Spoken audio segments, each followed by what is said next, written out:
try an examples on the applications of integrations to determine the area under the curve. It is given two functions of y equals to x squared plus 1 and y equals to 7 minus x. We are asked to determine the area enclosed by the two functions.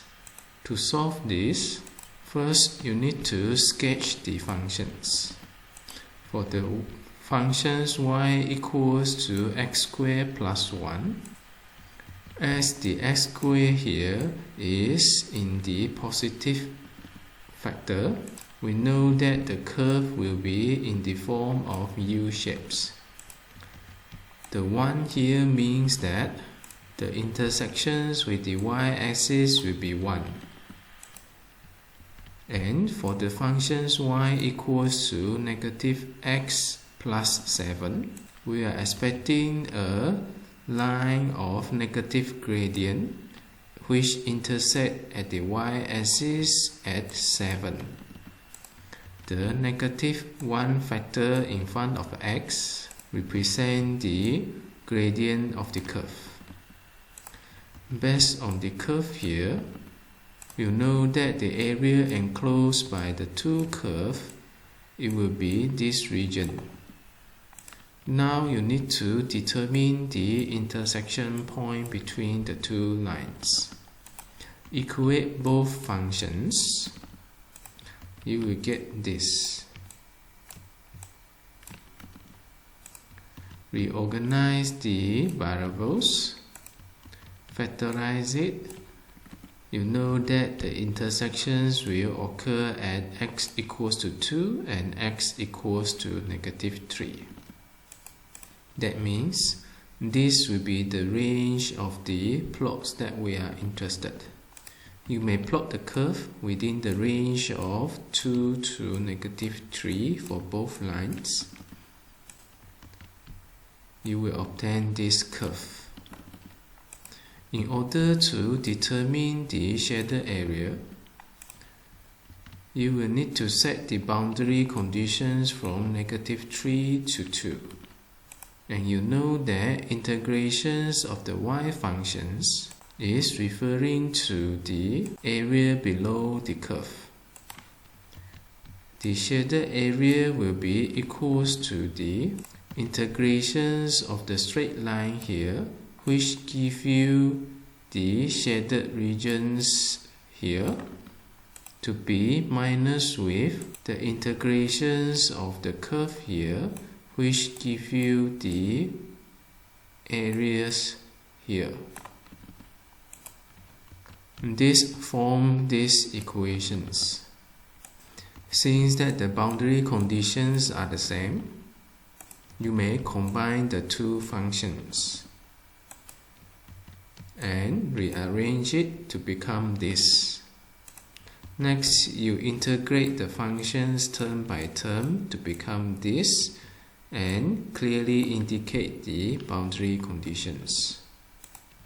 Substitute the upper boundary to be minus with the lower boundary.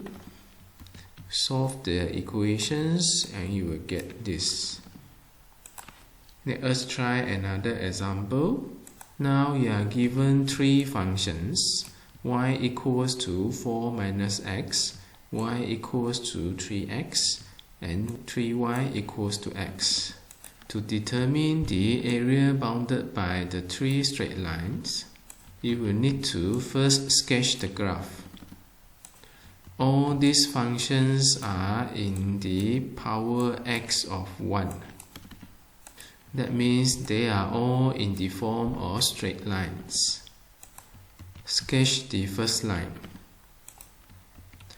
This represents the negative 1 multiply x.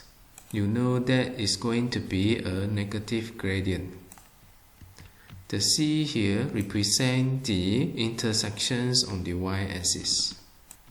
Therefore, the functions of y equals to 4 negative x, it will be in the form of negative gradient which intersect with y at point 4.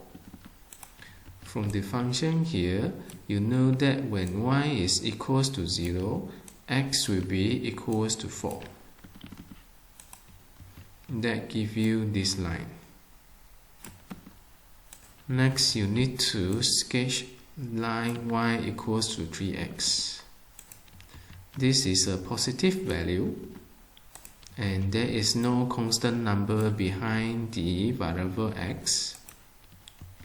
We will expect a positive gradient and intersect at the origin here. The ratio between x and y will be 1 to 3. Next, we need to sketch the line of 3y equals to x. Rearrange the functions, you will get y equals to 1 per 3x. The factor in front of x is positive. That will be a positive gradient. No constant number behind the variable x. That means it will pass through the origin. The areas bounded by the three lines are indicated here. You will see intersections at the origins. And intersection here is due to these two functions, while intersection here is due to this and this function. Now you need to determine the coordinate of the intersection points. Equate this with this. You will get the intersections at point 1 as calculated here. Next, you equate these functions with these functions. You will find the x equals to 3 based on the calculation here. Now you need to determine the area of the shaded region. You will need to integrate the functions of y equals to 3x to be minus with these functions in order to determine the shaded area here. Next, you need to integrate the functions of this line to be minus with the functions of this line in order to obtain the shaded region here. The boundary conditions will be from 0 to 1 and 1 to 3 respectively, as expressed in the function here. Integrate the term, indicate the boundary conditions. Same goes to the second functions. Solve the integrations and you will get your final answer. Alternative to this, you may integrate these functions from 0 to 1 in order to obtain the areas of the triangle here, plus integrations of these functions from the regions of 1 to 3 in order to obtain the area of the trapezium here, to be minus with the integrations of these functions from 0 to 3 in order to obtain the area here.